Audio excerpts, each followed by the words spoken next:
Apologies for the late start, we're just having a few problems. So, inshallah, just to kickstart our program today, we're going to call upon Brother Irfan Nanji to grace us with the recitation of the Holy Quran.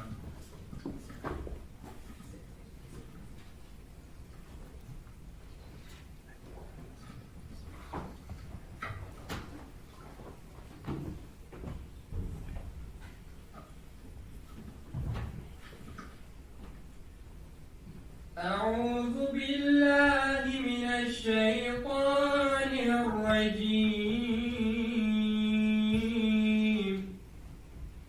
بسم الله الرحمن الرحيم خلق الله السماوات والأرض بالحق إن في ذلك لآية للمؤمنين أتل ما أوحي إليك من الكتاب وأقم الصلاة إن الصلاة تنهى عن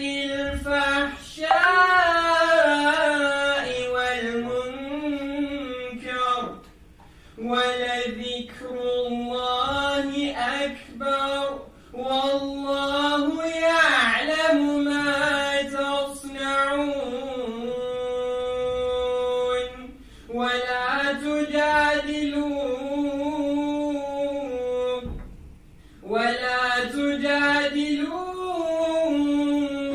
أهل الكتاب إلا بالتي هي أحسن إلا الذين ظلموا منهم وقولوا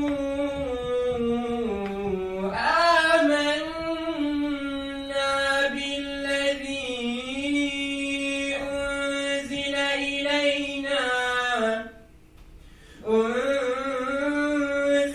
إلينا وأنزل إليكم وإلهنا وإلهكم واحد ونحن له مسلمون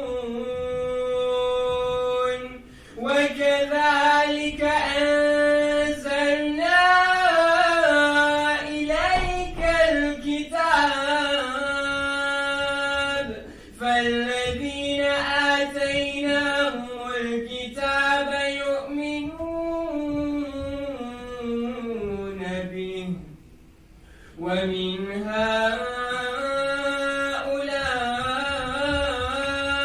هؤلاء من يؤمن به وما يجحد بآياتنا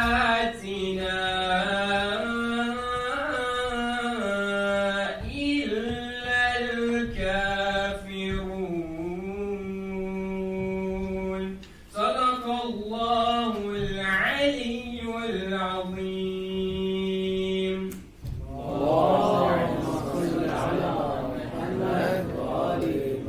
Just to reflect a little bit on one of the verses that I recited. This is Surah Al-Ankabut, verse number 45, which says, recite that which has been revealed to you of the book and keep up prayer. Surely prayer keeps one away from indecency and evil, and certainly the remembrance of Allah is the greatest, and Allah knows what you do. Just to reflect on our praying on namaz, and it's that season of praying Fajr and then Dhuhr, Asr, Maghrib, Isha. So yeah, just remember, pray namaz on time, keep up with your prayers, and inshallah we'll all be successful in that.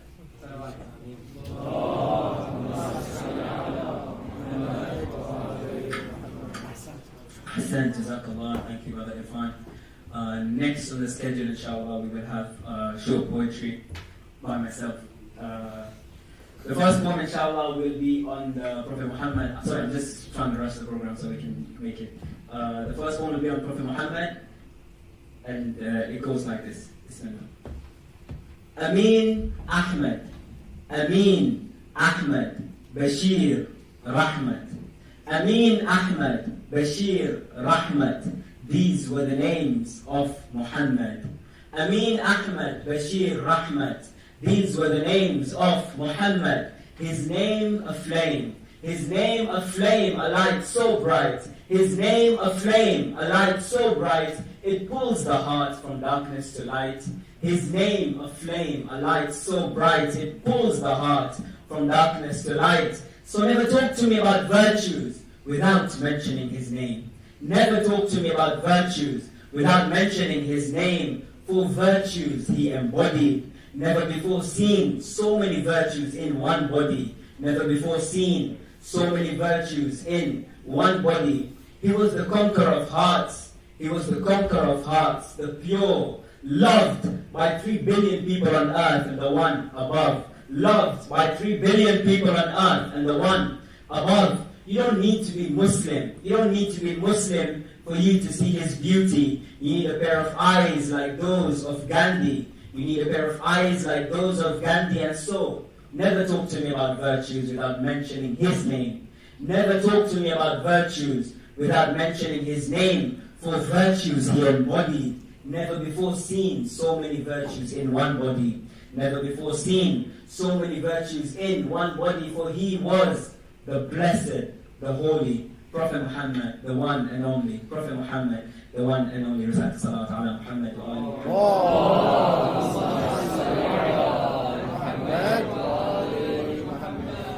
The next poem, inshallah, is about visiting the grave of Imam Ali ibn Najaf. If death I would meet, if death I would meet, I'd look it in the eye. If death I would meet, I'd look it in the eye. Take my soul, for in front of Ali's dome I have cried. A mere servant like me, a mere servant like me, describing the house of Ali, a sight unseen. For even heavenly angels cannot get enough of this heavenly scene. For even heavenly angels cannot get enough of this heavenly scene. They told me, go there and you'll be satisfied. They told me, go there and you'll be satisfied. But for Allah, I'm back with no satisfaction. In fact, I recall my own complexion changing into shock as I stare at this perfection, all this beauty, causing in me this build-up of affection, just like a part of this selection from protection to the right direction. All this reflection is caused by this small section of what I call heaven on earth. Which is why I say, if death I would meet, I'd look it in the eye. Take my soul, for in front of Ali's dome I have cried. For in front of Ali's dome I have cried. Recite Salat ala Muhammad wa alihi.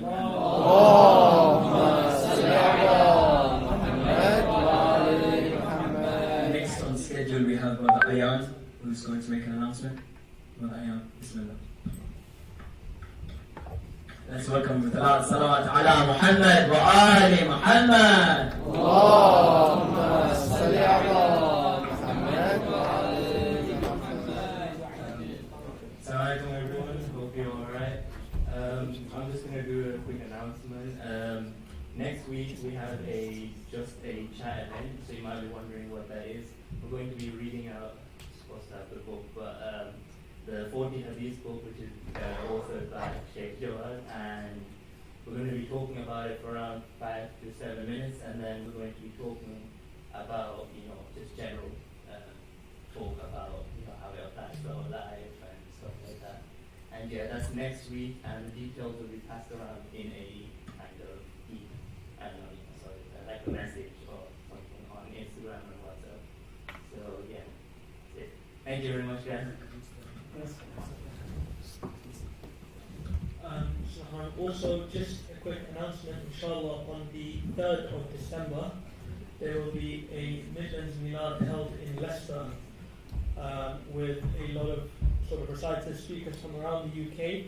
I think it's a collaboration between quite a few ABSocs are involved. Leicester, Nottingham, Kiel, I think Birmingham is even involved.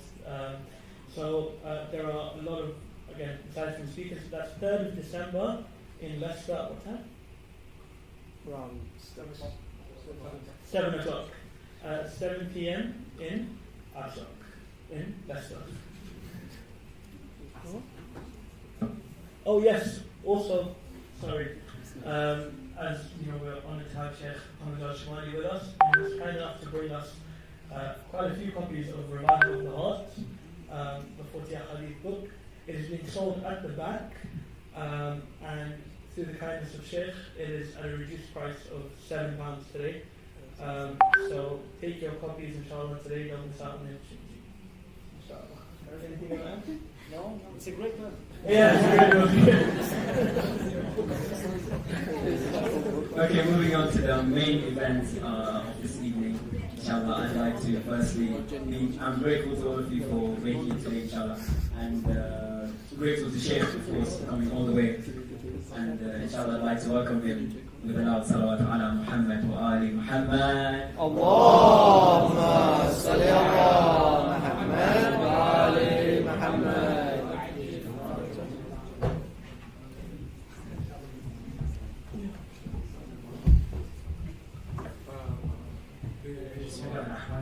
Assalamu alaikum everyone, how are you feeling? That was terrible. Honestly. How are you feeling? Good. That's alright, that's alright. Okay, let me just have some water. Yes, Bismillah. Do it again. Bismillahirrahmanirrahim, just in case. This sure makes me miss Zahra. She was meant to be here, but then it just didn't work out. She had another meeting and she left me. So, I hope inshallah we have a lovely evening. It's already been great. We've had beautiful recitation and a lovely poetry. So before we start, where has everyone come from? Like just shout out, where do you come from? Are you in Birmingham? Because some people I heard are coming from other places. Who's from Birmingham? Who's staying? Okay, cool. And who came from other places? Okay, cool, perfect. That information, I don't know how it's going to be helpful. Well, I just thought I'd ask it anyway. Maybe so I know who to show more love to. Like if they came from far, obviously they'd appreciate it more, right? Birmingham people. Just joking. Everyone is going to be appreciated the same amount. Okay, I thought it would be lovely to make tonight's like a little bit more interactive. So I'm going to talk about like 55 minutes. I know we'll have like 5 minutes of interactions. At the end, that was a joke. Oh, everyone's still such a. I'm trying to get you into like a ready mood. Should we get up and do some exercises, or what should we do? We're going to talk about spirituality, and if we're a little bit sleepy, we're going to all sleep. Well, I had 2 coffees so far, and honestly, I'm still low on energy. It was such a drive. Cool. The topic, let me just check the topic. Spirituality in Islam versus modern spirituality. And it's the Milad of Imam Hassan Al-Askary, so we'll try to mention a hadith by the Imam as well to out of respect, etc. Cool. Spirituality. It's a very important topic, and I think is perhaps the core of religion, but at the same time very much neglected. Yeah? So many people, unfortunately, although you guys are young, most of you are like what, you're like not even 20 or in your 20s, too soon still, but even sometimes when I talk to people in their 50s, 60s, 70s, they say they've been Muslim for all those years, praying, fasting, reading the Quran, and not much has happened for them. Have you ever felt the presence of God in your life? And they don't even know what that means. You know, like how do you feel the presence of God? Like, do you get hungry? What happens? Like, it's such a strange concept, and I think that's really sad. That's really sad because that's what religion came to do. It has literally one job, and that is to help us find our way back to God. And it seems like it's not doing that. And I think spirituality is the reward of religion. And if spirituality is not there, everything else is the cost. It's like you're just paying the cost and not gaining any benefit. But even though it's as important as this, up to now, there are people who said, no, there is no spirituality in Islam. Have you heard something like that? Has anyone heard? I wasn't lecture, and it was an event. It was like a joint event. There was another lecturer there, and they asked him a question. He was like, "No, we don't even have spirituality in Islam." And he was like, "Tell me, what is the word for spirituality in Arabic? We don't have that." I was like, "Are you kidding me? Like, I have so much respect for him. I have for everyone, but that's just ridiculous. Not only, okay, you don't believe in it. Why are you stopping other people from benefiting from spirituality?" So one thing which I always try to tell people in the very beginning is like, what does spirituality even mean? Right? It's such a, like, maybe there are so many different understandings of what it could mean. In Twitter a few days ago, someone asked, what is modern spirituality? And the answers were hilarious. So what comes to your mind, by the way, from modern spirituality? If someone says modern spirituality, just shout out words. Sorry? Come on, if it's funny, let's all benefit. What was it? Yoga. Yoga? Yeah, what's wrong with that, mate? That was not the answer. Yeah, yoga. If you do more yoga, you'll be confident. Share that answer. Anyone else would like to share? Yoga, what else? Mindfulness. What else comes to your mind? Rohaniya. Very good. Okay, what else comes to your mind? Ayahuasca? Nothing. Such a lovely, cute bunch. Nothing comes to your mind when you hear spirituality? Human is that? Okay, very good. Wow. Lovely. Yeah. So, anyone else? Being Zen. Being Zen. Very good. See? You guys know.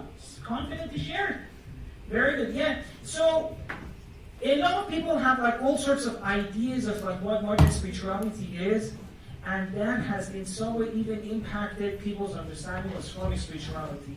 Like when you tell someone, okay, I want to be spiritual, they're like, oh, so you want to, for example, go and do this or do that. We don't have spirituality in Islam. So that's why I think it's important to know what spirituality means. Such a simple word. Spirituality, spirit, means the breath, the soul, right? The word literally spirit means breath. And in Islam as well, that we use ruhaniya, Islamic Shaykhs, for example, even beyond the called ruhani, they're meant to be spiritual, not that they are, but Shaykhs are meant to be spiritual. Why do we call them ruhani? Why do we call spirituality ruhaniya? Because it has the word ruh in it, right? What does ruh literally mean? Soul. What? Breath. The origin of the word ruh is breath, right? And you even have it in the Quran, when God was to say, in the story of creation of Insan, He says, I created Insan, first as the physical form, and then within that physical form, I blow into that from my own soul, وَنَفَخْتُ فِيهِ مِنْ رُوحِي. So you see the concept of breath is there as well, as if with breath of God, metaphorical, obviously, we came into being.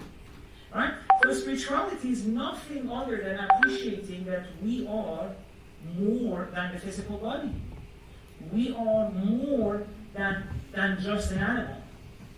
And the effort to strengthen that part of us that has from God's Spirit, God's breath into it, the journey to realize that more and to strengthen that part of us is called spirituality.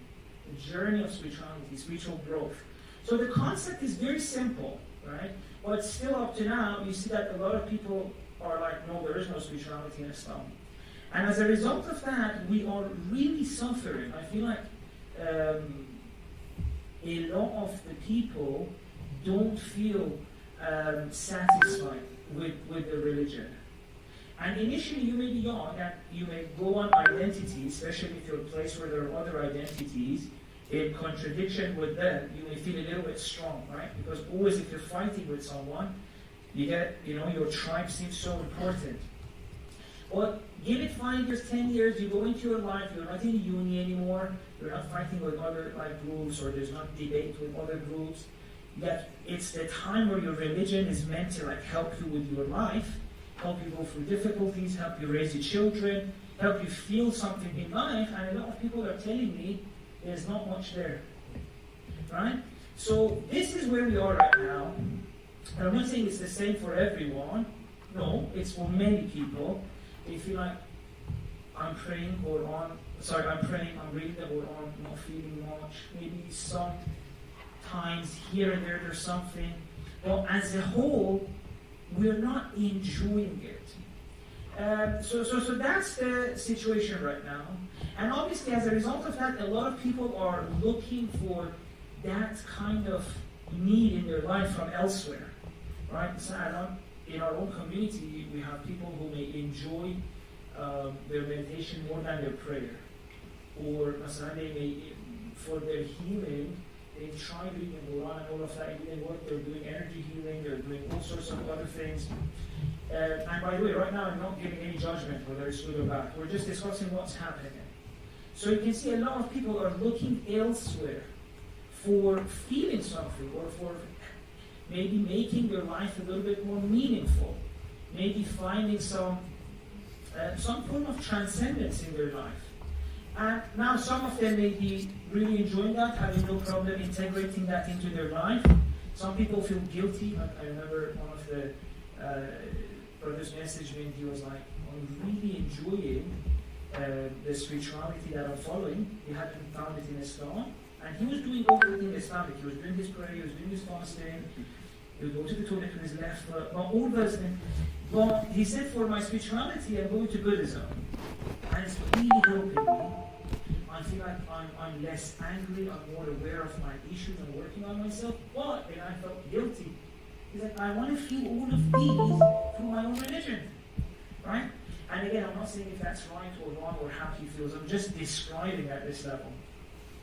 So, but this is a very serious issue. Some people don't find it, some people will find it feel guilty, some people go find it and then slowly, they're like, okay, what's the point of Islam? They leave it. I just had a chat the other week with a couple in another country, and they were telling me, yeah, slowly went to another path to get some healing, and then it was so beautiful. Like, why do we need Islam for?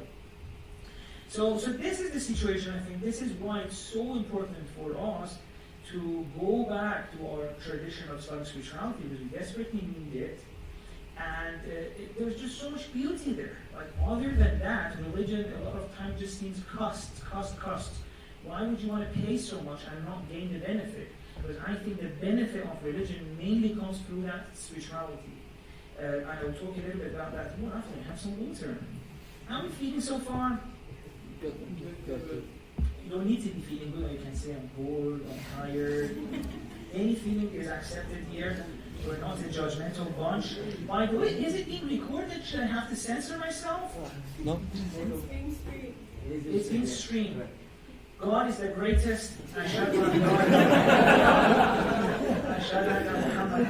See, I'm just describing how things are. It's being streamed. Okay. Let me sit tonight.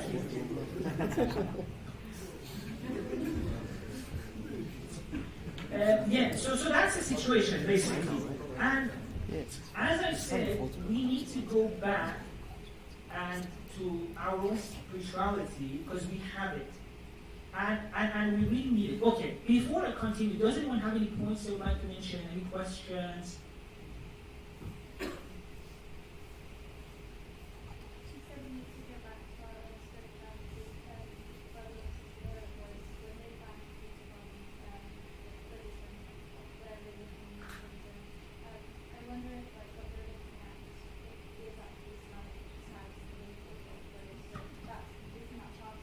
That's a very good point.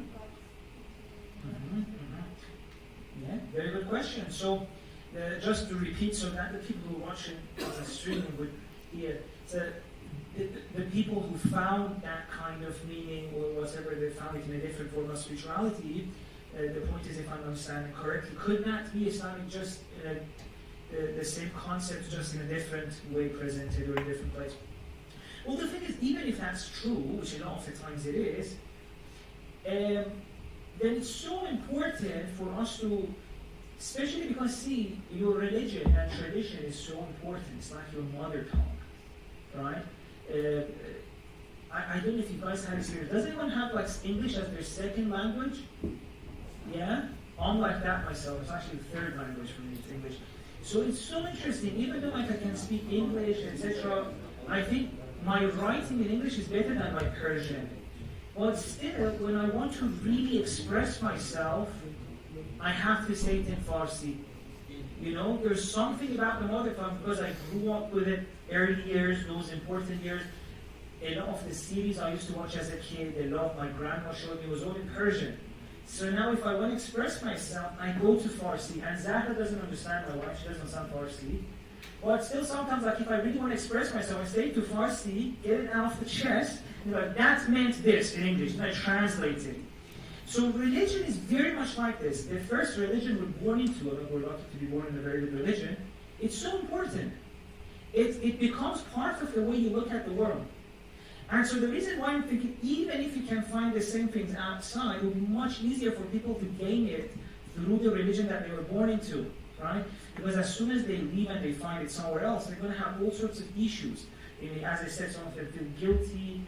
You know, there's nothing. So if people can have it in the religion they're born into, why not? It will be much easier. In addition, so many other people will gain access to that, benefit from it. Especially as I'm saying, my understanding from looking at the religion, the way Ahlul teaches it, is that spirituality is the only goal. But everything else is in the service of spirituality. And finding that connection back to God, and we can talk about it more. Any other questions? Any other points? No? MashaAllah, lovely. So,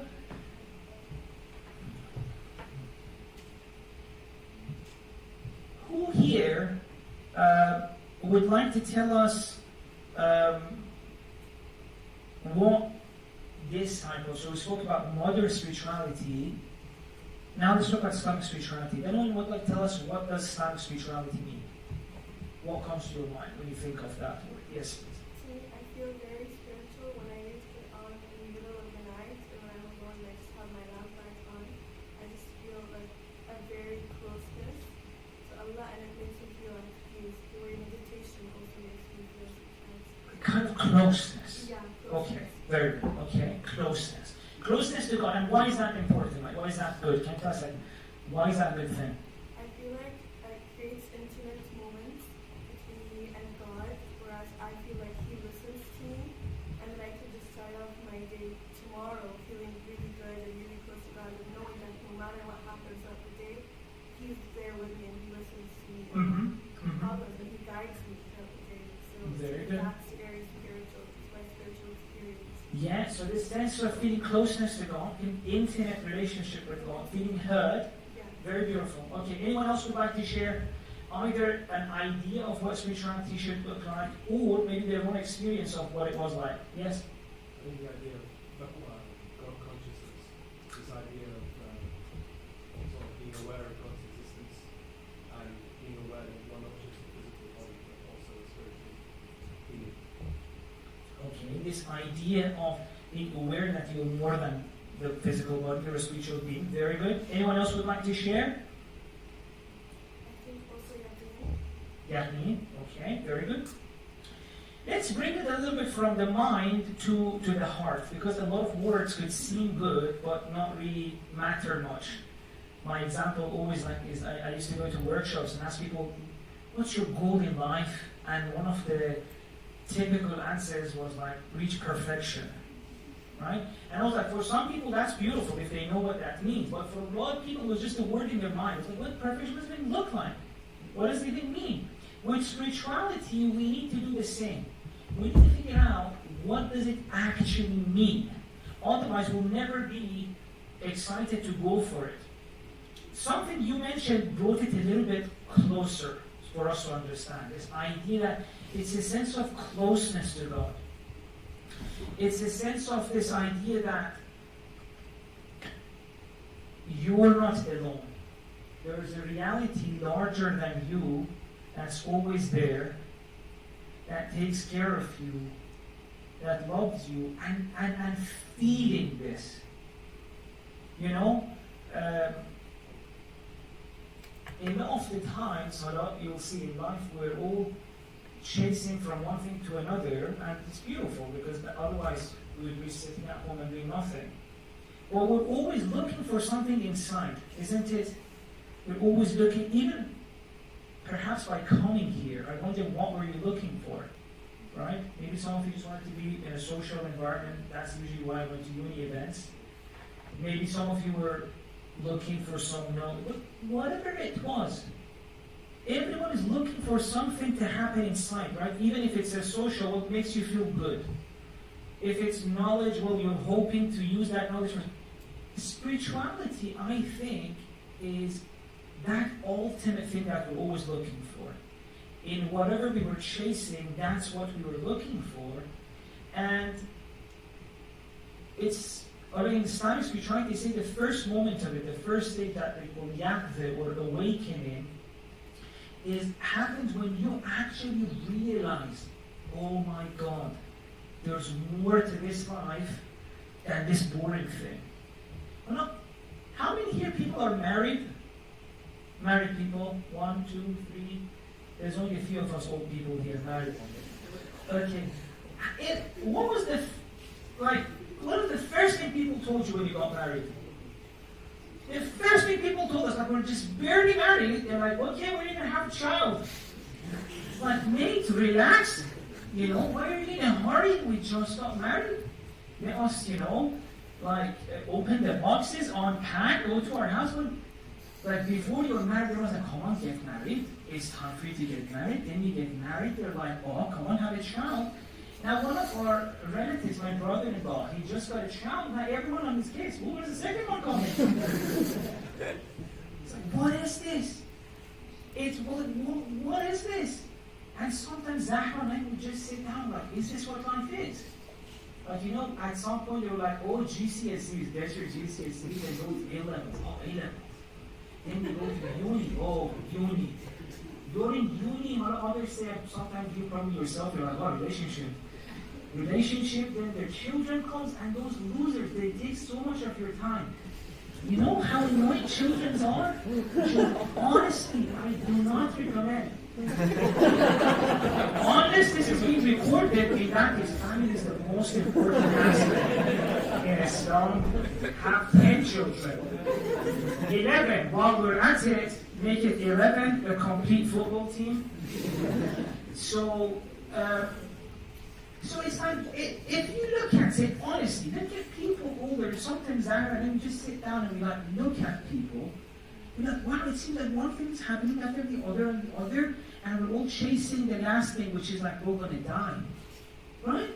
And when you're young, the exciting part is still there, unless you're having a problem. Because when you have a problem, you wake up, and this is so boring, it's not all there is. Right? But then, if you have a problem sooner, otherwise at some point you're like, this is really boring. This is really boring. And God forbid you have rich parents. If you have rich parents, it's even harder. Because you already have so many things other people are working for. Right? You say, oh, people may be working just to get a good car, and your dad gave you that on your 18th birthday. What's left for you to do? Right? And so it really, at some point, if you're serious with yourself, you realize that it's a beautiful thing, this life, and all of that. You have children, and they don't let you sleep. You show them so much love, then they grow up, and they go to their therapist, and they realize all the traumas are because of you, for some reason, right? But then, Islamic spirituality, they say the first level is this point where you realize that there is more to this life than you thought. And that realization comes in so many different ways, right? I wish we had more time to go through it, but I want to address other things. So I'll just mention very briefly. It could be in a ziyarah trip, it could be in a difficult time, it could be in a happy time, but in every person's life, there will come a time, inshallah sooner, where they suddenly realize, oh my God, there's more to this life than I thought. So imagine so far you've only been looking at life as one dimension. So it's like you studying, then getting a job, relationship, children, promotion, children getting married, and then all of that. There's this one dimension, and then you realize, oh my God, there's another dimension to life. Right? And you can look at people, because you can see people can go so ahead in this dimension, Masalan, they reach all the dreams you have, but in this one they haven't gone that high. You look at them, they're not very happy, they don't have that much peace, there's not that much meaning in their life, they're still chasing for love, right? Look at, for example, by the way, I'm not really judging anyone. I'm really not judging anyone. I'm not blaming anyone. At the end of the day, we're all human beings just trying to do the best we can. It's just that a lot of the times people haven't helped us find the right way of life, which is what I'm arguing is happening to Muslims. We're suffering from a spiritual poverty because we have failed to convey that spiritual, beautiful religion that we had a few generations ago to us. But the knowledge has been passed on, but the flame has kind of died halfway through. So I'm not really blaming anyone. Everyone's trying to do their best, honestly. Even if, for example, the parent you have is like a really annoying parent, they're doing the best. God knows what their parents were like. Right? So everyone's trying to do their best. But I'm saying that you realize in your life there are a lot of people who even make great advances in this dimension, but in this dimension their life is really terrible. Maybe they're still chasing for love. Look at relationships, honestly. Look at relationships. After 10 years, the same people who used to like really look at each other with their love, with, you know, like, oh, look at how cute she's eating. Or, oh my God. You know when he's eating, he makes that noise, or when he's drinking tea, he's like, initially, you're like, oh, that's so cute. Give it 10 years. God, I killed myself. This must be Zach's curse. Give it 10 years, the same thing which was me. Wow, this is serious. Tell my children I love them so much. I think this is going to be my last lecture.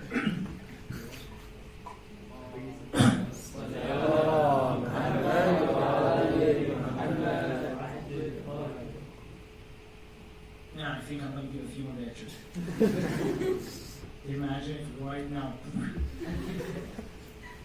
It's so cool, by the way, to die as a lecturer in the middle of your lecture. I was like, that's the best way to go. I'm really hoping one night, when I'm giving this very good talk, and then like halfway through, just oh my God. That's going to be such an inspiration. Like, it's going to get so many views on YouTube. I'm not going to be there to enjoy, but if religion is true, I'll be in heaven looking down, like, yes. I'm just joking, by the way. I'll probably be watching from hell. So what was I saying? Relationships. Or really lose their spark. Like one of the messages I keep getting a lot from people who've been married for a long time. I'm not saying all relationships are like that. No, some people know how to make it work. But one of the things they do, and I get this a lot, is I used to be so attracted to him or her, but now I look at her and I'm like, yeah, it's a person. You know, the excitement seems to be gone. You know that excitement of meeting someone the first time? Like when your banter game is at its best, right? And like the excitement when you're approaching your potential partner for the first time, and it's like there's so much love in the air. A lot of people say, you know what, we had that. She was the one, or he was the one. But then now it's gone. And by the way, I'm not trying to say life is so dark, or all of this has solution, right? I'm not saying that you'll never have a happy life and after 10 years a relationship is doomed to failure. I'm just saying, if you are not careful of this dimension in your life, that's bound to happen. Well, this was one example of it. Your relationships, which were so exciting once, become so usual, become so normal. It's just something you take for granted. Your children, your siblings, your job that you were so excited for, will get so usual, will get so just meh. Like, I feel like meh describes what humanity is experiencing right now. How is life? Meh. Right? For most people, that's how life is. And again, I'm not one of those people that says, so see, relationships are not enough, job is not enough, go to Allah, Allah is enough. No, I want to say, it is your relationship with God that will make all of those things better. In fact, the reason why things become so boring for us is that we don't know how to live. And that's what spirituality is. But look, we mentioned one example of how you could be so in love with someone and then in 5 years there's no energy left. I want to tell you that this is what happens to us, not with relationships, but in a larger scale with life itself. We used to be so excited about life. When we were children, honestly, all we needed to do to be dancing, singing, doing all sorts of crazy things was someone just to take us to the park. How many times, honestly, your parents told you when you were in the park, don't go too far? Why did they have to tell you that? Because you just wanted to run. You felt so free. You felt so alive. And now, tell me, when was the last time you were just running in a park? When was the last time you were running? Like, just for no reason?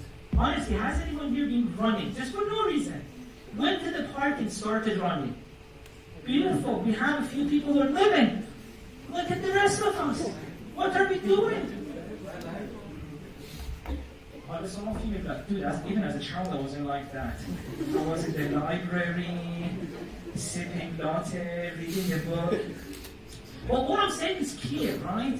And understand, we're all in our 20s, or even younger than that, or some in my 30s. But look at our faces. I mean, I'm being an exception because I'm a little silly all the time. But most adults, look at them. They barely laugh. They barely smile. I mean, most of you tonight, I'm like looking at you and I'm like, why are you not smiling? Why should I smile? It's as if all of your French, like, no, c'est la vie, no. This is what I mean by spirituality is lacking among us. Spirituality is the thing which makes you enjoy life, brings meaning to life, brings color to life. And so I'm not at all trying to say that, see, in this dimension that you chase jobs, promotions, relationships, that's bad. No, I'm saying if you don't work on this other dimension, none of those would be fun. Life itself becomes so dull. And the reason for that is that you are alive not with your body. You are alive with your soul. And if you don't pay attention to that aspect of yourself, then it's very natural that you won't feel great about your life, because life is happening to that aspect of you that probably most of us were even ignoring it. So far I've said two things. I think spirituality, paying attention to that second part of our creation, because according to Quran, we're created twice, or in two levels. First, our physical body was created, and then God from His own Spirit blew into us. So I'm saying, paying attention to the second part, the soul, the part of us that makes us alive, the parts of us that experiences life is so important for two reasons. First, to enjoy life, otherwise life becomes so meh, relationships become meh, everything becomes so usual, we get used to everything. So by paying attention to the soul, everything becomes alive again. And also, you realize that, wow, there's a whole other level of living that is available that we never even imagined. And that's something which is so difficult to explain to people who never had a taste of it. Like, think of the highest pleasure you had in life, right? Well, for everyone it could be a different thing. For someone it could be, I don't know, a relationship. For someone it could be a promotion, a success, getting into the uni. I don't know. Think of the highest pleasure you had in your life, and I'm telling you, there's a whole other level of pleasures above that. So not only through spirituality we get to enjoy this life much more, but we're going to gain access to a whole other level of it, which is so difficult to talk to you about if you haven't tasted it. And in fact, I want to say the whole aspect of religion was to get us there. And I'm going to finish, then we're going to go to the Q&A, and I'm going to read a few lines from Munajat Khamsa Ashar for you. In Munajat Khamsa Ashar, how many people have heard of Munajat Khamsa Ashar? Quite a few people. Munajat Khamsa Ashar is a series of 15. Khamsa Ashar literally means 15. By Imam Sajjad. And it's such a beautiful thing. It goes through different levels. It's like it starts with, it basically goes a whole human journey of life. And the first level is where the person realizes that there could be much more than they are right now. Right? That's the first level. Imam speaks about this idea that every one of us at some point in their life, they come to this realization that, oh my God, I could be more than where I am right now. I could live in a different way. My potential is more than where I am right now. And then it goes through later is how they deal with that. If they take that seriously, what are they going to discover? And then it reaches this part where the Imam says, when he says the purple who take that seriously, a whole other dimension of life opens to them. Then the Imam says, إلهي من ذا الذي ذاق حلاوة محبتك فرام منك بدلا. The Imam says, I reached this level and I felt such sweetness. ذاق حلاوة. Halawa literally means the sweetness, the deliciousness of a relationship with God. And if a person has tasted this, what else would they love? Why would they go somewhere else? And I think this is what's lacking in our understanding of religion. This idea that a relationship with God has to be sweet, has to be so beautiful, has to be so satisfying, so, right, that it would make life make sense, that would make you finally realize that, this life wasn't stupid, that, this is what I wanted, I want more of this. This is what I mean that it's missing, when we have to go back to our tradition and bring it out. Because Imam Sajjad is telling us, this is what we are having. من ذا الذي ذاق حلاوة محبتك فرام منك بدلا. And so I want to argue that anything we do in religion is to get us to there, to bring that sweetness into our life, that connection with God. And how does it feel, that connection with God? We already spoke about it. Imagine it feels like all the things you were looking for in life, you gain them all at once. And I've spoken about this before, and a lot of people, when they describe it, what happened to you when you had that encounter with God? It's so interesting how many different people say the same thing. It felt like being home, going back home. The idea being that right now we have forgotten where we came from. A lot of us have believed that we're the physical body. Honestly. Even if we believe in our religion and theology that there is a soul in us, but that's not who we think we are. We really have accepted that we're the body. When the body gets weak, we feel like we're getting weaker. Where our body has, for example, maybe a little bit less qualities than the body of our friend, we feel like we're inferior. So they say at that point, the person really realizes. Imagine like going back home after a long day or a long trip, and you're on your own pillow, and you're like, nothing is like that. That's how an encounter with God feels like. Like, oh my God, all these years, I was away from home. I had forgotten. And so, everything in religion is there to help us get there. And has it done that? No. And that's why I'm saying we're experiencing spiritual poverty. And let's go to the Q&A and see where do we go. So, should end this part with a salawat. اللهم صل على محمد وآل محمد. Cool. Any questions?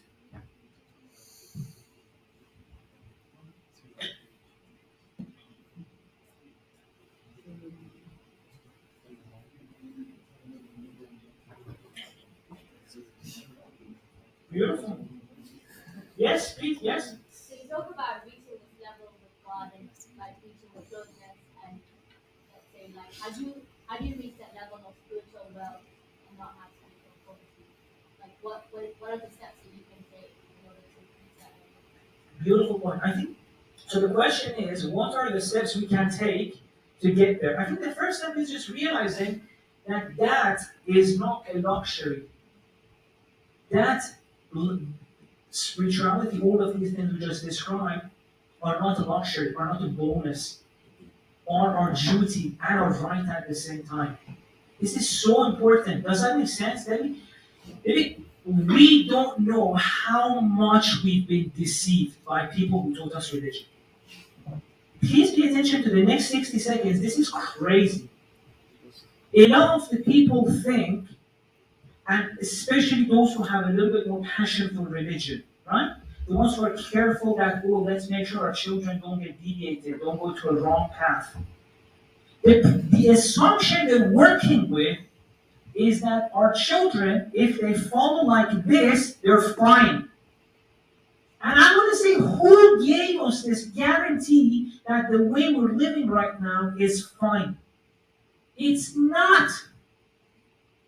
And it's so difficult to tell this to people that have always been told in their life that if you just pray and do this, that's it. You don't need to do anything else. But if you're a miserable person, if you're angry, if you hit your wife, if you hit your husband or children, doesn't matter. Do the prayers, say the shahadat, go fine. And if you're Shia, for example, then the Shia is, oh, you get it, next level. We have this false sense of safety, and I want to tell you, none of us are safe. You have one life to find your way back home. And if you don't do that, that's it. That's it. If you, as long as you're here on this earth, remember, find a way back to realize you were the soul created by God. And you feel that connection, you've done it. Otherwise, failure. Let me read a hadith by Imam Al-Askary alayhi salam. Such a beautiful hadith, and I'm so glad because we remember the Imam, so this hadith could really help us. Look what Imam is saying. Have you heard a lot of people are saying that if you're a Shia, you'll go to heaven? Right? And I think that's true. But what does Shia mean? Is Shia a person who just says, Masalan, Imam Ali is Masalan Fulan Rahman? Let's see what does Imam Al-Askary say. Imam Al-Askary alayhi salam. Imam Al-Askary alayhi salam says, من تواضع في الدنيا لإخوانه فهو عند الله من الصديقين ومن شيعة علي بن أبي طالب. What does that mean? Imam is saying, let's say there's a person who's never even heard of Imam Ali. Well, if they live in the way that Imam Ali was telling people to live, he's considered a Shia. And a person like this, if they meet Imam Ali, for example, in the hereafter, they would love Imam Ali immediately. That would be a love relationship in the first place. Like, my whole life I've been living based on your values. Does that make sense? And then, let's say, this is Imam Al-Askary is telling us this part. If a person never had heard about Imam Ali, but he lived that way, or as soon as he says that he sees the person who's been teaching this, he's like, I love this. But let's think of another person who's always, they said, I love Imam Ali. When you look at their life, they see beautiful. It's a control eye of natural balagh. Complete inversion. How can this person feel safety? Just because you said you love Imam Ali, but you went literally against everything he taught us? Well, one day when you have time, go through Nahj al-Balagh or some of the ahadith of Imam Ali. And honestly, check ourselves with it. Because are we really living up to the standards of Imam Ali? Are we really living up to the standards of Imam Hussein? And I'm telling you, no, we're not. And that's why, this is where someone buys a boat, by the way. Such a nice sound. Guys, forget about dunya. What is this money you're carrying around? Was that a joke here? Think about it when you go home, it's a joke.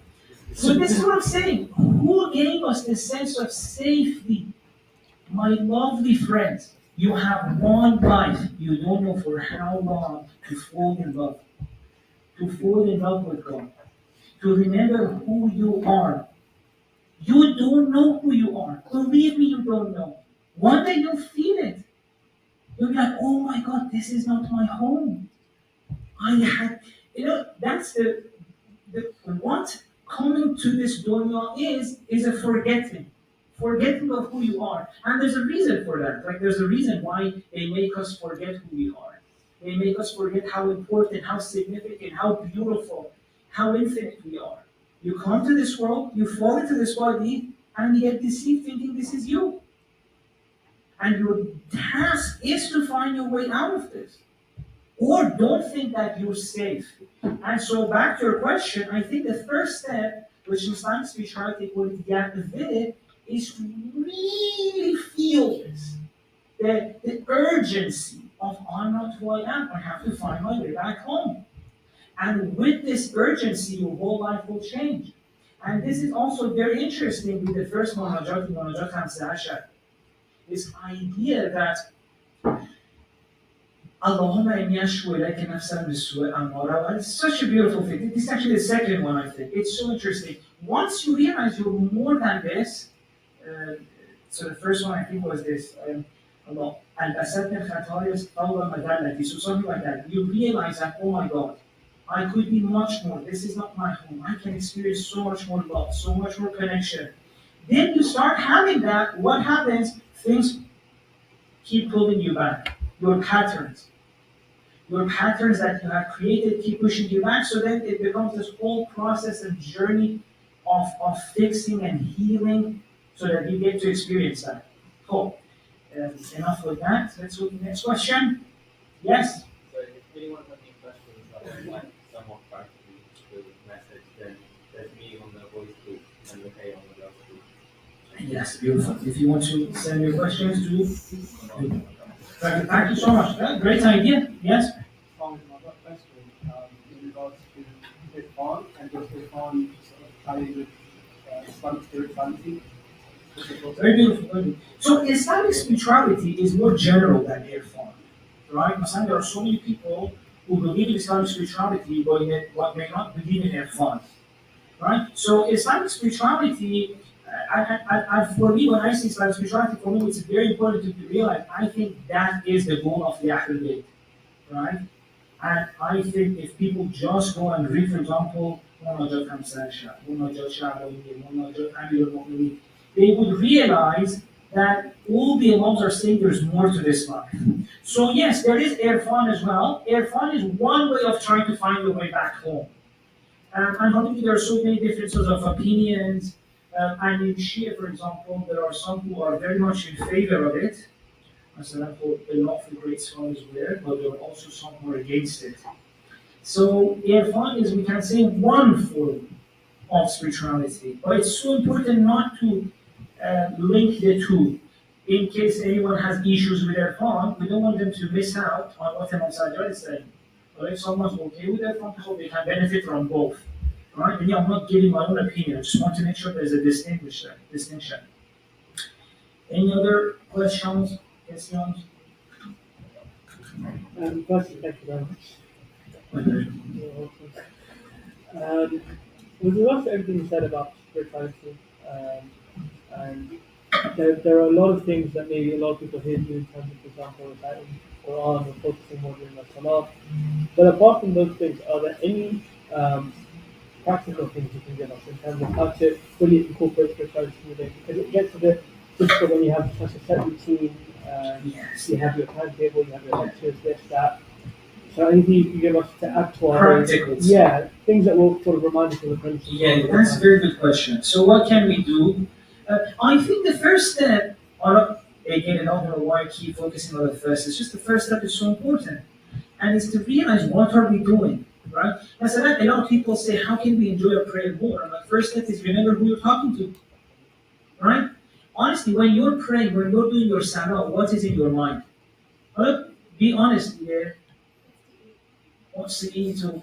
Which is fine, that's a very important question. But I'm saying the first important step that we need to take in anything we do, or the Islamic rituals, or salah, is to tell us, I am now, this salah is a meeting between me and the reality that I need to find my way to, the reality that loves me so much. So like this understanding of what God is like. I think that's so important. And knowing that all the things we discussed of this dimension, Salat is there to give you that. So if it's not doing that, keep asking yourself, what should I change? So the first step is like, who am I talking to in my Salat? Honestly, a lot of times you look at people the way they're praying, and you can be sure that they don't feel like there's anyone in front of them. Put this on silent, I'm going to distract you. They don't feel like there's anyone in front of them. But if you don't feel like that's not the salah. Salah is a communication with God. So first step, who is God? Why should I care about God? Literally, why should you care about God? If you're not convinced about that, your salah is not going to help you. Listen, no one's going to tell you that. But this is so important. Why should you care about God? Why? Oh, because if I don't, I'm going to go to hell. Well, stick to that answer, you won't get anywhere. Because imagine if that's what you think, if I don't care about God, I'm going to hell, in every prayer, you're speaking to your torturer. That's what salah would be. You're like, Allah, my God, don't torture me, don't send me to hell. That's literally what you're doing. Why would you be excited to talk to God, to perform salah, if you don't love God?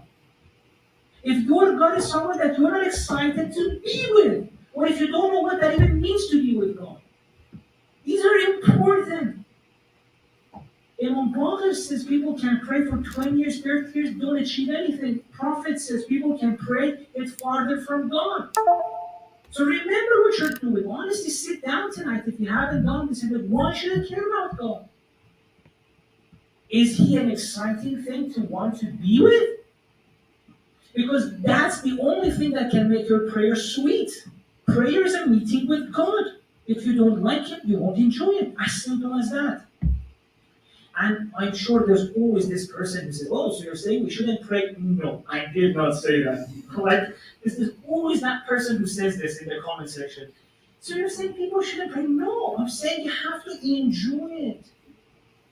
I'm saying prayer should feel like you're going to someone you love. It's exciting, it's amazing, you should feel something.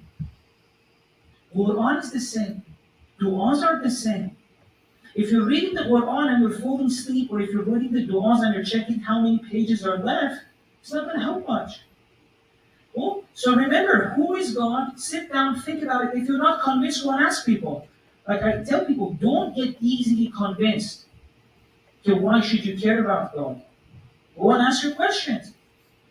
And then come back to your prayer and ask them, okay, this part of it, how can it help me? That dua. I don't know, you read dua qumid. Why? How did it help me? Again, I'm not saying stop dua qumid, I love dua qumid. I'm saying try to gain as much from it as you can. Well, so once you look at your prayer this way, everything changes. I want to show you a few examples, and also I want to stretch it, and these are everything. And so in your prayer, when you go here, what do you say in the ruku? What do you say? A little bit louder if it's okay. Subhana Rabbi al-Azim wa bihamdi, or you can say the Subhanallah, Subhanallah, Subhanallah. Why? What does that mean? Why are you doing that? Why? Why are you praising God? What does praise even mean? Honestly, what does praise mean? What does Subhanallah mean? What does glory mean? Honestly, glory is one of the most difficult words, isn't it? Have you ever used that word in your real life? Like you meet your dad, glory be to you, my father. Have you ever used that? So what are you doing there in Subhanallah? What are you saying? Literally, what are you saying? Glory? What does that mean? Form of chocolate? Again, why am I saying this? Because it's so important. You're doing that. God knows how many times it did. You should figure out why you're doing it, right? And I'm not judging us, by the way, y'all. It was my responsibility to pass this on, right?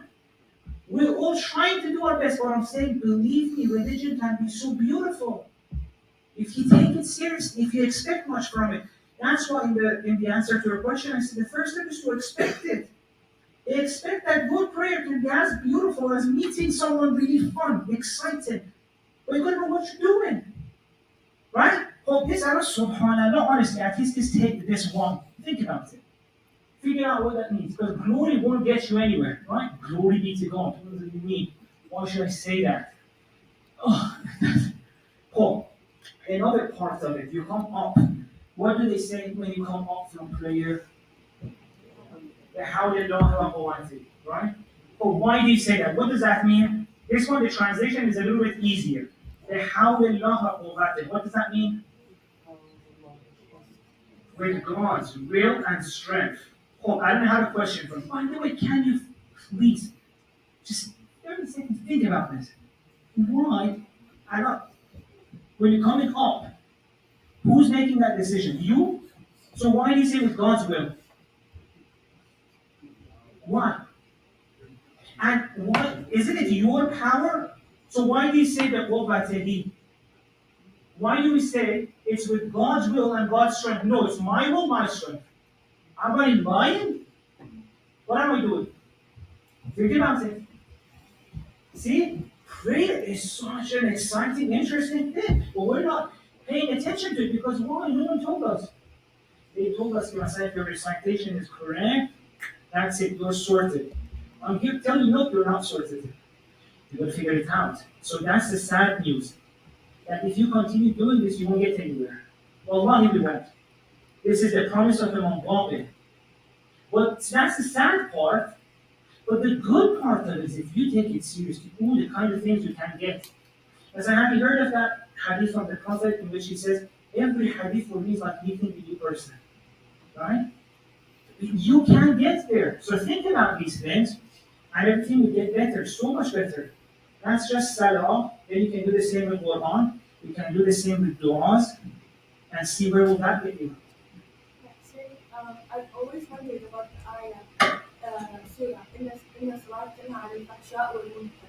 And I've always thought that's not true. I know so many people who pray and, sin. It doesn't tend to be al-fahsha wal munkar. But watching you explain that now, would I be correct in saying when you pray in a correct way and know the prayers that you're doing, that's when the salat al-fahsha? Exactly. Yes. So it's either God's mind, or what we're doing is not salah. It's a tricky one. I would bet on the side that we're not doing it right. Yeah, I think that's a safer bet. Because, as you said beautifully, in salat tanha al-fahsha wal munkar. What I'm saying, your prayer should become a kind of strength. Let's make this clear, by the way. What is tanha al-fahsha wal munkar? Every one of us, if tonight you sit down and ask yourself, what is one thing I'm doing in my life which I know is not very good? I'm sure most of us, we can't come up with one. Some of us, much more than one. Right? Literally. Ask yourself, what is one thing I'm doing which I know is not right, or it's difficult to let go of? According to this verse in the Quran, your salah should come as a strength to help you deal with that mistake. Right? So if that's not happening, exactly, it shows that there's something in it that we're doing wrong. Right? And again, for that person who wants to read that comment, I'm not saying let's not pray. Right? You get it? I'm not saying that. I'm saying let's pray correctly. Okay, any other questions?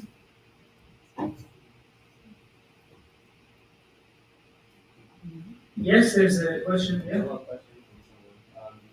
do you refer to God in the third person in the last when addressing Allah? Why did they pray to Allah and not pray to you? Yeah, very good question. Figure it out. Beautiful question. Definitely. Go for that. Although it's so important to know that it's not the whole prayer, but in hand, Surah Al-Fatiha, which is I think the most important part of the prayer, because you can remove so many parts of prayer, but in different situations, right? Let's say, for example, the example that we always give in fiqh is this: you're rescuing someone, so someone's in the ocean. There's like 10 minutes to the prayer time left, and you have to go save them. They say, okay, in that emergency situation, you can remove parts of it, do the burning. But like Fatiha is one of the most important parts of it. So we have a hadith that we cannot pray without Fatiha. Whereas in emergency, so many parts of it we can remove, right? So Surah Al-Fatiha is very important, and there you actually address God as you. إِيَّاكَ نَعْبُدُ وَإِيَّاكَ نَسْتَعِينُ, right? So you get to do that as well in second person. But why Subhanallah, why Subhana Rabbi al-Azim wa bihamdih in third person? Beautiful question. Go on, search for it. But before that, there's something about Subhanallah. Subhanallah is a way of life. Subhanallah, I'm going to try to do a whole lecture series on just Subhanallah. It's such a beautiful concept. And we keep saying it in our prayer as if it's just a potato.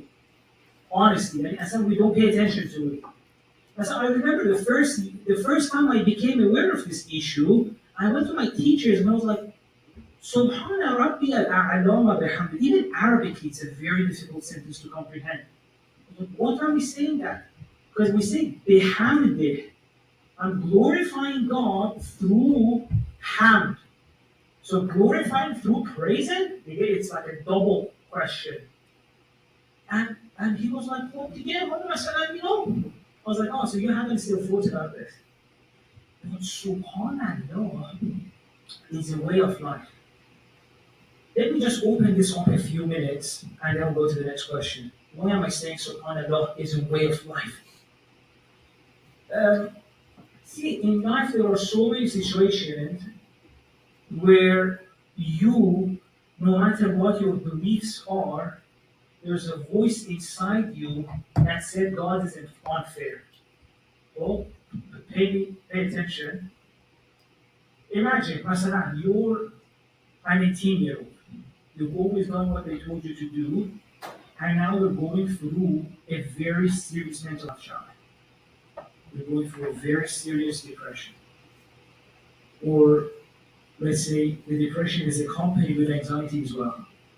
Getting panic attacks every day, anxiety attacks. Life is so difficult. I don't know if you've been with a person who's got depression or maybe you have it yourself. It can make life very difficult. But other people will come and tell you can't pray, or you've tried it, honestly, you listened to all of them, you did it nothing but. From the moment you wake up, you feel terrible, miserable, scared, you're not comfortable in your own skin, you sit down, it's not comfortable, you get up, it's not uncomfortable. You're scared. Imagine, Masalan, when someone told you very bad news, how terrible that felt. Now that for 12 hours a day and 7 days a week. Or Masalan, if you've got anxiety in addition to that, now imagine, Masalan, you're scared from the time you wake up to the time you're, say, even going to the bathroom is scary. Honestly, we have thought about it, going to the toilet could be scary. Imagine that's the situation. And this is just one challenge that people go through. Every one of us is getting a different challenge. And believe me, you don't know what the person sitting next to you is going through. Because we don't share these things, It's so weird how we don't talk. Even sometimes our best friends don't know what our challenge is. But let alone our friends in beauty, they have no idea who we are. Imagine that's your life. And then they tell you, if you don't worship this God will make your life hell. Living hell, morning to night. But if you don't worship Him, you're going to go to hell. So it was hell here and hell there? What are you doing? Why did you even create me? I want to end this. Oh, by the way, you can't end it. If you end it, so you more hell. Right? Guaranteed hell. No way out. At this point, how would you feel inside? No matter what they told you in the Sunday school, in the madrasa. This is unfair. And every one of us, believe me, or if not yet, there will come a time in your life that you will feel this inside. This is unfair. Honestly, this is just too much. God's made a mistake. And honestly, if someone really got to see it from your point of view, yes, really unfair. I cannot explain why that's happening. And Masalan, I don't want to give you examples. You probably know better than me. I'm just in a position where I get to hear a lot of these. children being abused by their parents, or other family, the kind of things people are going through. And wouldn't it be natural for them to say, God, what do it? Well, so subhanallah comes at this point. Subhanallah is at that point where your inner, who you are, from your own core, a voice is telling you life is unfair.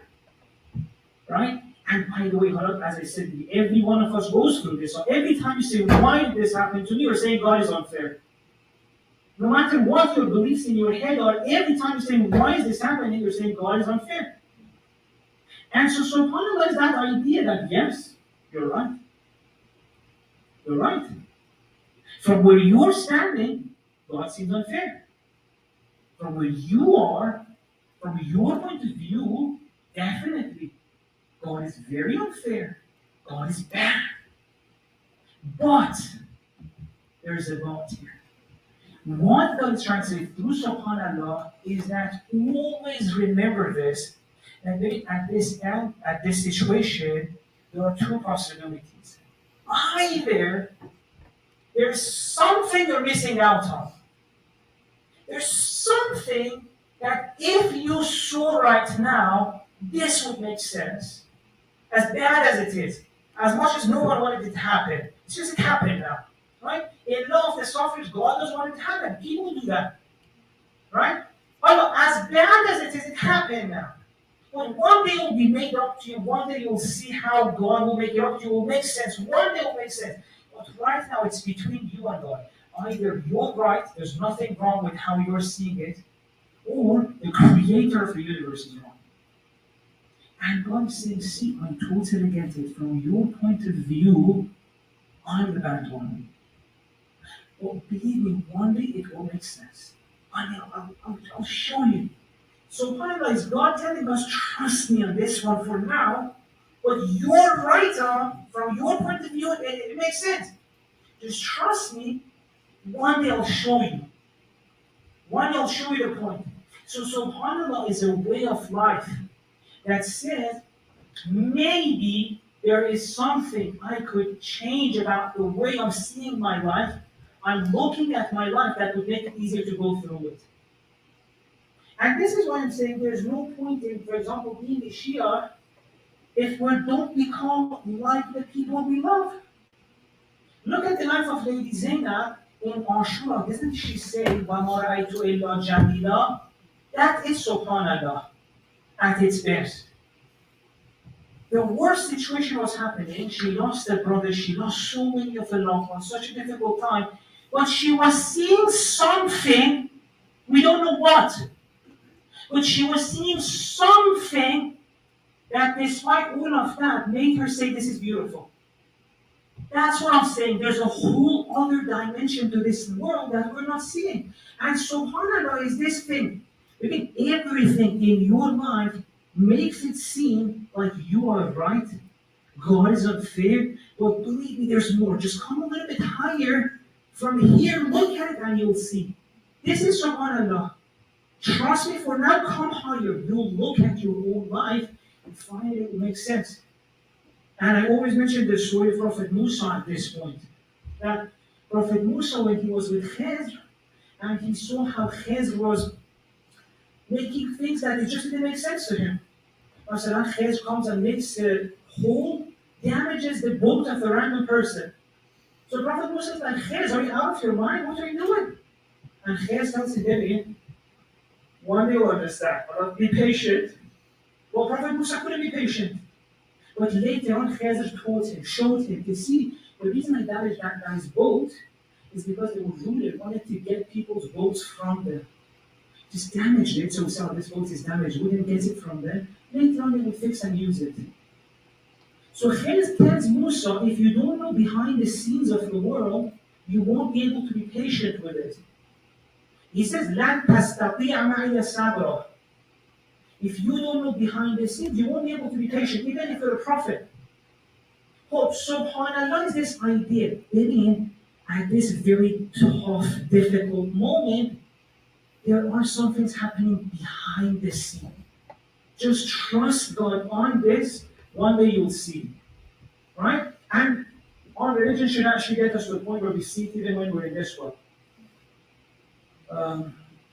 Hope. Should we go for the next question? I think that's the beautiful thing about Islam too, is because we have so many stories that teach you certain virtues like patience with Allah and rule. And he also had everything taken away from him, and he never once said that, God, you're being unfair or any of that. Yeah, that's beautiful. That's beautiful. Very beautiful. Yeah, very true. And it's so important for us to find ways to tap into those stories. Because imagine the story of Lady Zainab. How many of us have heard it? Probably all of us. And you are right, Joy Jam. I think it's like classic, one of the 10 sentences every Shia knows. But how many people have access to living like that? And that's what I mean when we are going through spiritual poverty. Because we have all the beautiful things, none of us can live like that. Right? So we need to bring that back, and that's what I said by going back to the Ahlul Bayt's spirituality. Oh. No questions? Should we end it here? And we have Kasita to enjoy, to benefit from. There's a question also, sorry. What would you do, would you say, to build or strengthen this? Knowing who he is, I think reading about him. Or the same thing I said with prayer when going to pray, we need to know who this person, who this God we're talking to. I think that's so important. Because if you want to trust God, there has to be a reason for it, right? Why would you trust God when He says, I'm not bad? Because it could literally be the case that there is a God and He's bad, right? That's what you tell yourself every time you say, why is this happening? You are saying that God is bad. And what's wrong with that? Maybe God is bad. Right? So on what basis should we trust God? Well, and don't tell me theological arguments. Because as soon as you're in pain, all of them go out of the window. All of them go out of the window. Nothing makes you more honest than pain. And you can't make the same nonsense within pain. It removes all the masks. So why should we trust God? I think that's very good. We have to learn about Him again. Some of the ways I started trusting God was the kind of people who went towards Him. I was like, what happens when a person goes towards God? What do they become like? Right? Because if you're bad, if you're hurting me, then that just makes you a bad God. Right? If you're, even the idea of test, by the way, the idea of test could have a very difficult understanding. If someone tells you God is hurting you on purpose so to see how you're doing. But if you think a little bit about that, that means God is a very dodgy person. Right? Making you suffer to test Him? Test has a deeper meaning, by the way, just like Shomali that we'll get to. I'm saying for a lot of people, that's what they're told. So you have to realize who God is. And one of the ways is that look at the people who went towards God. That's that prophet, Imam Hussein, Imam Ali. And it was so interesting for me to see that everyone who goes towards God in a real sense, not in their mind, because those who go towards God in their mind, they become very angry, judgmental people. Right? Those are the reasons why so many people leave religion. But the person who really goes towards God in their heart, they become so beautiful. As you see, Prophet never harmed anyone, never even showed anger at anyone for any personal reason. Only if someone else's life was at stake or someone else's right, he defended them. But for his own personal issue, never got angry at anyone, never harmed anyone. It's so interesting. Have you seen this hadith? Even on Prophet's sword, he had written, although it's from Imam Ali, or I don't know if the sanad how strong it is, but the sanad is, on the sword of the Prophet said, if someone stopped loving you, still love them. So it's so beautiful. This was the. And if you read Masalan stories of his life, it's so interesting. Masalan, the people in his family did all sorts of nasty things to him. Exposing secrets, trying to harm him, saying things in his face like, you stink. Literally. And one of the stories of the Prophet is that when most of the Prophet says, you stink. And the Prophet said, okay, I won't have that honey if it makes me stink. But why are you so soft? And I was like, Okay, how come everyone who goes towards God becomes so soft and beautiful? And then how could God himself be like the way they tell us? It's so angry, so judgmental, or would hurt me? Right? So that's very interesting. Looking at the stories of people who actually became close to God, and it's, if you look at them, because how beautiful they are. Person goes to Mount Bobbin, you're a cow. No, I'm not a cow. I'm Bobbin, I'm not Batman, I'm Bobbin. But how can you be like that? And how did you become like that? By going towards God? By going towards God, you became so beautiful, so soft, so loving, so gentle. So these are some of the good things that can help us trust God. And it's so interesting because look at the Quran. Quran tells our Prophet, فَبِمَا رَحْمَةٍ مِّنَ اللَّهِ لِنْتَ لَهُمْ. I have specifically, I wanted someone to go and tell people about me. One person did I choose, I personed the softest person, and I still worked on him, our Prophet, and made him the softest person. Why? So that people would do anything. Look, people harm their Prophet in so many ways. In his own family, outside of the Prophet says, no one was harmed more than me. They killed his uncle, they killed him. And then when they went to him, and then they were like, who cares them? They just killed your uncle, curse them. He said, no, I can't curse them. They're my people. It's in this sentence that you realize why God chose Prophet Muhammad as the prophet. Because they harmed him, they killed his uncle, and still said, these are my people. I can't do anything, I can't curse them. And God is saying, if you want to know what is my relationship to you, how I'm seeing you, look at the way Muhammad is seeing you. See how you harmed him, he didn't do anything back? See how you killed his uncle, he didn't curse you? So you think I would hurt you? You think I would do anything bad to you? Now, this is something you know beforehand, if it helps you trust God. If not, look more. But let's say this made you trust God.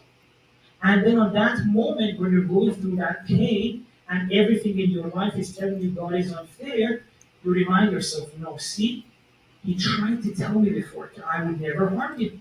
Just trust him now. And it's not like immediately you can trust God, or it's a journey. But subhanAllah, slowly will open ways to you, will open up things to you. You slowly start seeing things.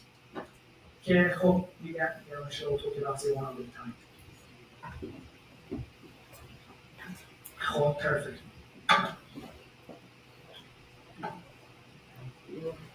السلام صلوات شيخنا صلى على محمد وآل محمد. اللهم صل على محمد وآل محمد. Indeed, it's a great honor to have people like Shaykhna who not only come from far away just to help and speak to us, but help us question the realities of the original. Hassan Shaykhna, I think I can speak for everyone and say, Hassan, Jazakallah, thank you so much for today, and inshallah, may Allah keep you, may Allah bless you. Before we go to the next event by Brother Muntazir, just a couple of announcements. For those of you who are not able to get your tickets, you can see Sister Kulthum for the guys and Brother Abbas for the girls, and Sister Kulthum for the girls and Brother Abbas for the guys. And what else? And yeah, we just a reminder we have books being sold at the end. At the end, Sheikh Jawad's books, Revival of the Heart. So it's also whoever wants to purchase it is free to do so. So yeah, Bismillah, we are also honored to have with us Brother Muntazir, who inshallah we welcome with Allah salawat ala Muhammad wa ali Muhammad. اللهم صل على محمد وآل محمد. Assalamu alaikum. So I was just telling somebody that one of the most difficult places for a reciter to come to recite is an ABSoc. Only because you have no idea who's going to stand up, what demographic it is, what language it's supposed to be reciting in, and also what the energy levels are going to be like. Because if it's a weekday, I'm screwed. Because I know you guys have had lectures all day, you guys are probably busy. 50% of you look like you've bumped TV, that's besides the point. I really, just for a few minutes, give some of your energy. Let me hear a salawat. اللهم صل على محمد وآل محمد. I know you can do better than that. صلوا على محمد وآل محمد. اللهم صل على محمد وآل محمد. Sisters, naturally my focus is going to be more brothers based because I'm looking for people to join me in the recitation. If you want to, feel free, but guys, you have no excuse. So I really want to hear your voices, inshallah. Yeah, Shaykh's ready. So to begin with, we are celebrating the birth of Hassan Al-Askary, sallallahu alayhi wa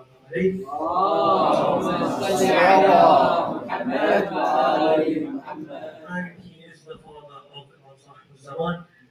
So just a small piece in Farsi in honor of the Shaykh and in honor of the Imam as well. Something that's probably a lot of you have heard before. به طه به یاسین به معراج احمد به قدر و به کوثر به رضوان و طوبی به وحی الهی به قرآن جاری به تورات موسی و انجیل عیسی رسی پادشاهی کنن در گدایی چو باشم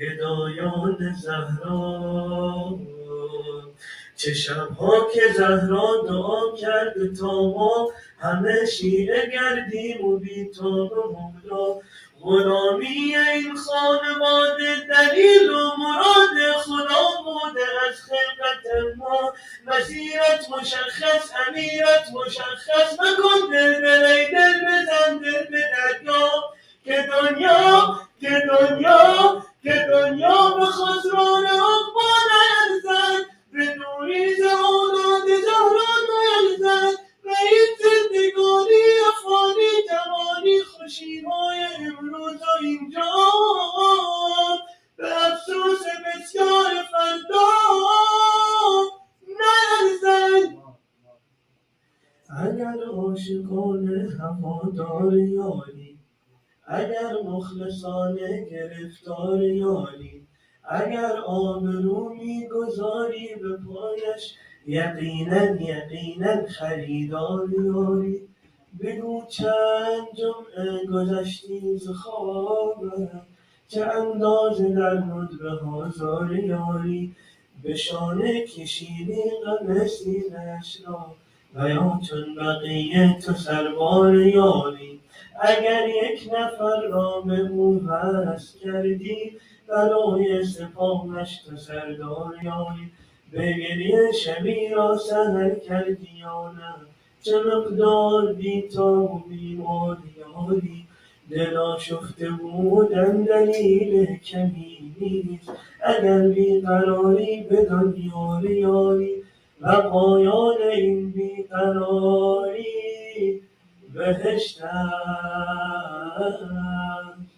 بهشتی که سرخوش دیدار یاری نسیم کرامت وزیدن گرفته و باران رحمت چکیدن گرفته مبادا بدوزی نگاه دلت را به مردم که بازار یوسف فروشی در این دوره بد شدیدن گرفته خدایا به روی درخشان مهدی به زلف سیاه و پریشان مهدی به قلب رعوفش که دریای داغ است به چشمان از غصه گریان مهدی به لبهای گرم علی و علیش به ذکر حسین و حسن جان مهدی به دست کریم و نگاه رحیمش به چشم امید فقیران مهدی به حال نیاز و قنوت نمازش به سبحان مهدی به برق نگاه به خال سیامش به عطر ملید گریبان مهدی به حد جمیلش به جام جلیلش به صوت حجازی قرآن مهدی به صبح عراق و شبنگاه شامش به آهنگ سمت خراسان مهدی نجات داده های مسیر امورش نشان شهود و شهیدان مهدی مرا دائم الاشتیاقش بگردان مرا زیر چاک فراقش بگردان تفضل بفرما بری بنده بی سر و پا مرا مردم و مغرب و امریکا بن سفرهای سوی خراسان و شام و عراقش بگردان یا مهدی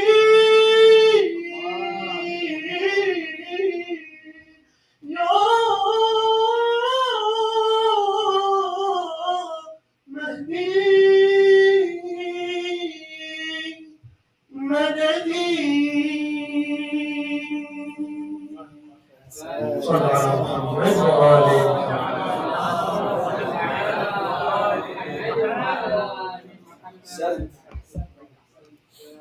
شما پس هم نمیشی کردو two hands. Okay. The left already. شیر خدا داماد پیمبر هدر هدر هدر هدر two hands. Even if you don't speak Urdu, you can reply. The jawab is Haidar. شیر خدا داماد پیمبر هدر هدر هدر هدر شیر خدا داماد پیمبر هدر هدر هدر شافی محشر ساقی کوثر هدر هدر هدر هدر شیر خدا داماد پیمبر هدر هدر هدر ساقی کوثر شافع محشر هدر هدر هدر هدر شیر خدا داماد پیمبر هدر هدر شافی محشر ساقی کوثر هدر هدر هدر هدر बोलो मैंने जब सीखा था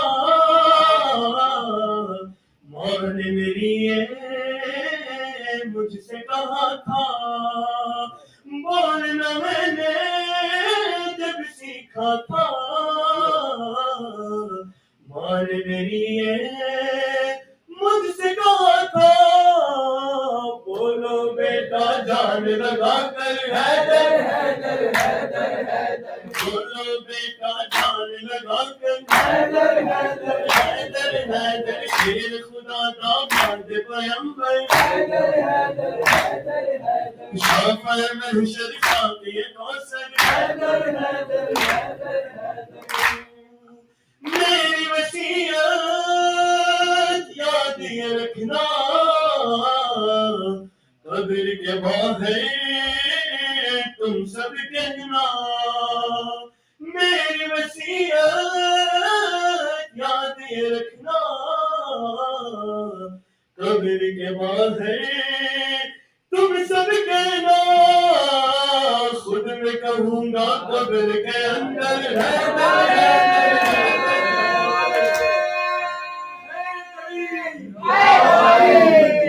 खुद में कहूँगा कब्र के अंदर हैदर हैदर हैदर हैदर शेर खुदा दामाद पैगंबर हैदर हैदर हैदर हैदर शाफ़े महशर साक़ी कौसर हैदर हैदर हैदर हैदर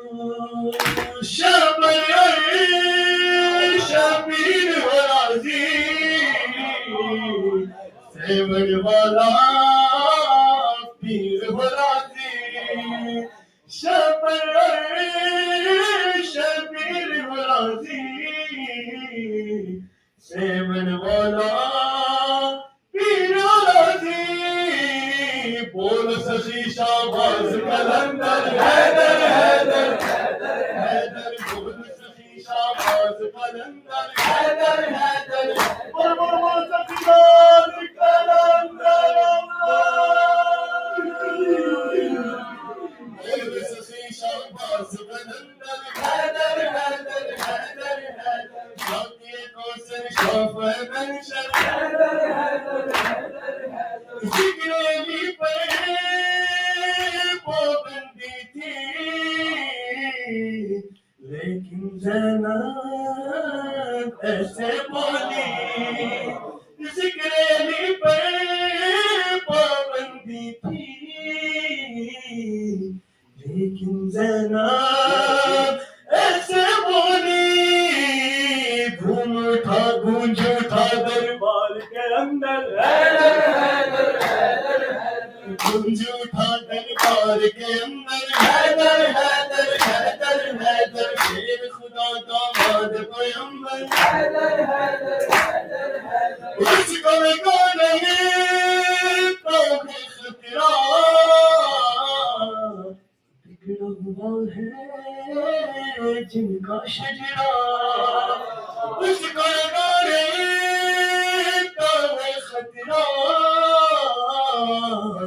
बिगड़ा हुआ है जिसका शजरा आ नहीं सकता उसके ज़बान पर हैदर हैदर हैदर आ नहीं सकता उसके ज़बान पर हैदर हैदर हैदर हैदर शाफ़े महशर शाफ़े कौसर हैदर हैदर अली अली मौला अली अली मौला अली अली मौला हैदर मौला अली अली मौला अली अली मौला अली अली मौला हैदर मौला अली अली मौला अली अली मौला अली अली मौला हैदर मौला अली अली मौला अली अली मौला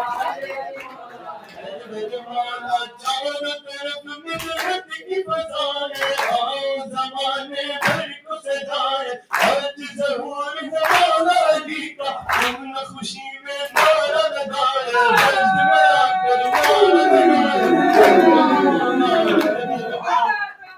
या अली अली मौला अली अली मौला अली अली मौला अली अली मौला अली अली मौला अली अली मौला अली अली मौला अली अली मौला अली अली मौला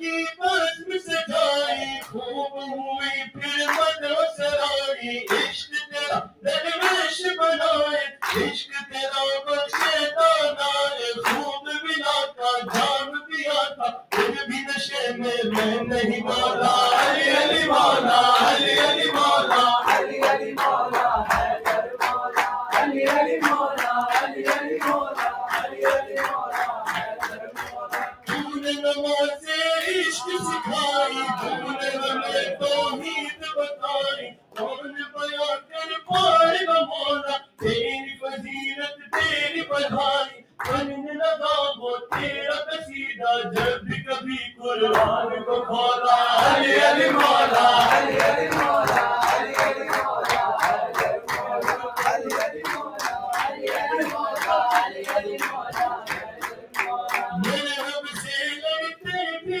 देखा गुनाहों से रोते भी देखा सजदाओं से करते भी देखा सजदाओं से होते भी देखा साजिद और मसजूद अली है राज़ी यही सलमान ने खोला अली अली मौला अली अली मौला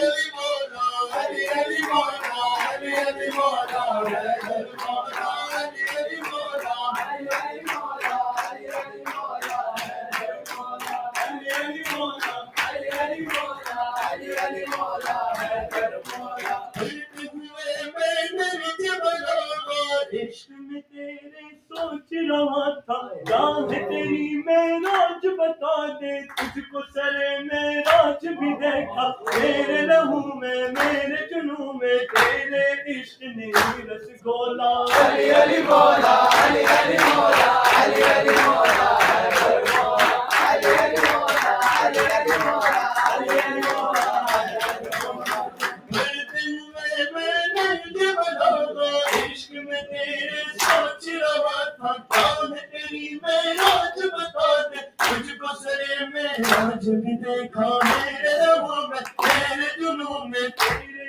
इश्क ने रस घोला अली अली मौला अली अली मौला अली अली मौला हैदर मौला अली अली मौला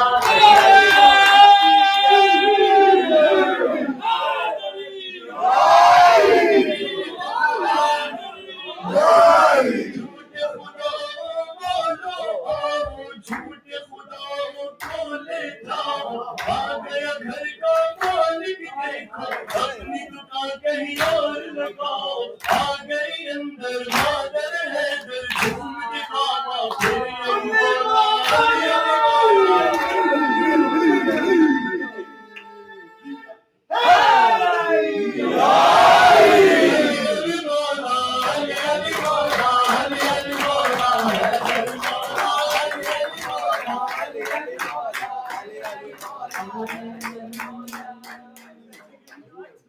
हम गए फरिशे घर घर बिछाना छोड़ दे हम गए फरिशे घर घर बिछाना छोड़ दे आसमां वाले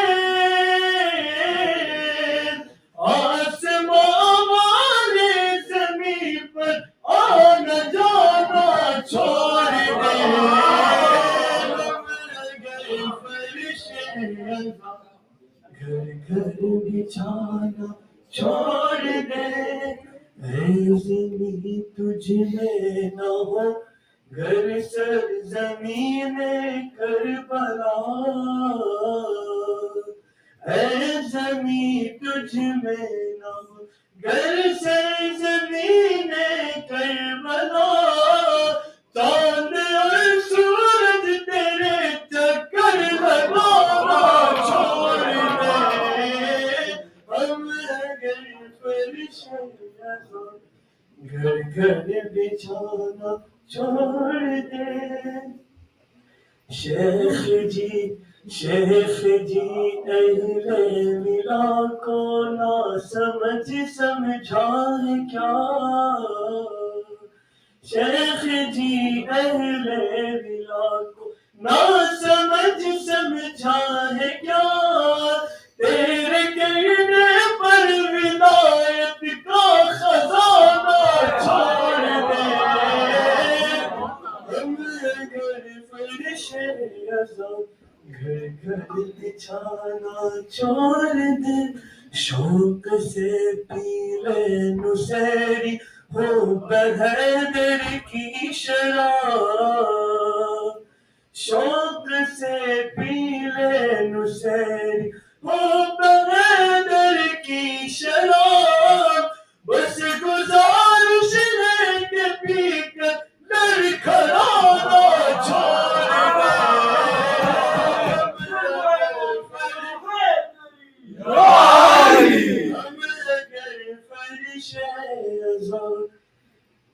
घर घर बिछाना छोड़ दे मातम शबीर में उठते नहीं है जो कभी मातम शबीर में उठते नहीं है जो कभी हाथ अकबर ऐसे लोगों से मिलाना छोड़ दे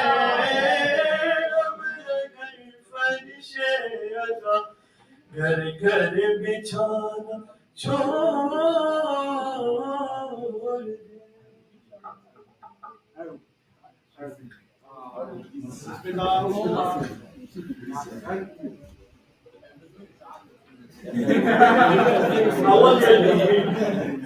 حول أهل البيت يصبح غايتي وأنا من عباس ما أخذ غيرتي شيع وما خاف وفرهمتي والله ما أغني لو إن عدوي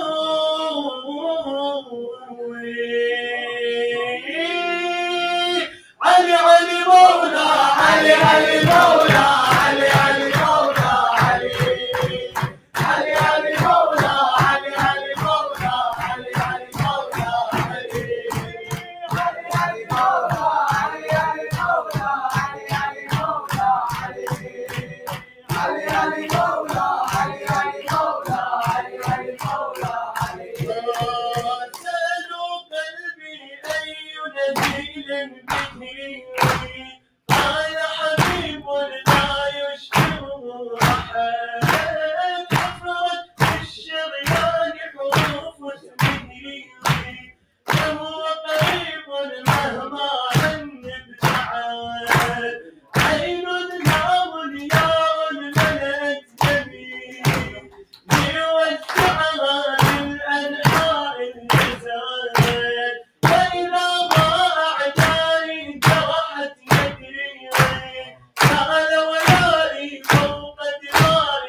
inshallah, this is the program we ask the Ikhwan to recite for us, Hujjah, and then Ziyarah.